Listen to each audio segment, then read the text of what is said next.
ওরা যে অ্যাক্টিং করছে মনে হয় না অ্যাক্টিং করছে, এত রিয়েল ছিল মুভি, অনেক সে ছিল। এরকম মুভি খুব কম আছে বাংলাদেশে ভাই, এগুলো সাপোর্ট করা উচিত আমাদের। আপনি মুভি দেখেন, মুভি দেখলেই বুঝবেন এরকম একটা মুভি, অনেক সুন্দর মুভি। মানে ওরা যে অ্যাক্টিং করছে মনে হয় না অ্যাক্টিং করছে, এত রিয়েল ছিল মুভি, অনেক সেই মানে হ্যান্ডস অফ। ভাই কোনটা দেখছেন? জি অনেক ভালো ছিল। আমরা তো দেখেছি আর কি মেনলি রোহিত আর কি, রোহিতটা বেস্ট ছিল আসলে। আপনার কাছে কেমন লাগছে? আমার কাছে খুবই ভালো লাগছে, এটার ক্যারেক্টার প্রত্যেকটাই খুব ভালোভাবে তুলে ধরছে, এই জন্য আসলে এটা বুঝতে হবে আসলে সবাইকে। কেমন ছিল আপু? অনেক ভালো ছিল। হ্যাঁ ভালো ছিল। কেমন ছিল আপু? ভালো কেমন ছিল? ভালো ছিল। সবার দেখা উচিত। কেমন ছিল? It was nice. It was really nice. It's always outstanding. Always. ভাই কেমন লাগছে?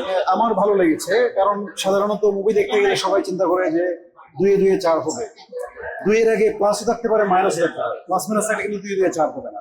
প্রত্যেকটা সিনেমা যদি আপনি এইভাবে চিন্তা করে আসেন যে নায়ক ছোট ছিল, বড় হইলে খুনের প্রতিশোধ নিবে, বাবা মারা গেছিল, এইটা চিন্তা করলে এই মুভি দেখতে আসে। আমার কাছে মনে হচ্ছে মেজবাহুর রহমান সুমনে ওভারঅল তার গল্প এবং গল্প বলার ঢং সত্যি অসাধারণ। আমার তার আগের মুভিটাও আমার ভালো লেগেছিল, এটাও ভালো লেগেছে, এবং আমার কাছে মনে হয় যে বাংলাদেশের ঋতুপূর্ণ ঘোষক ছিলেন মেজবাহুর রহমান সুমন। কেমন লাগছে? এটা হচ্ছে বুঝার চেষ্টা করবেন, এটা জাস্ট ফিল করবেন, এটা বুঝার মুভি না।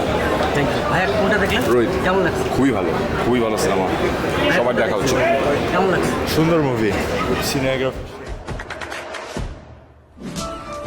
দেশে দেশে সবার সাথে দ্য নিউজ।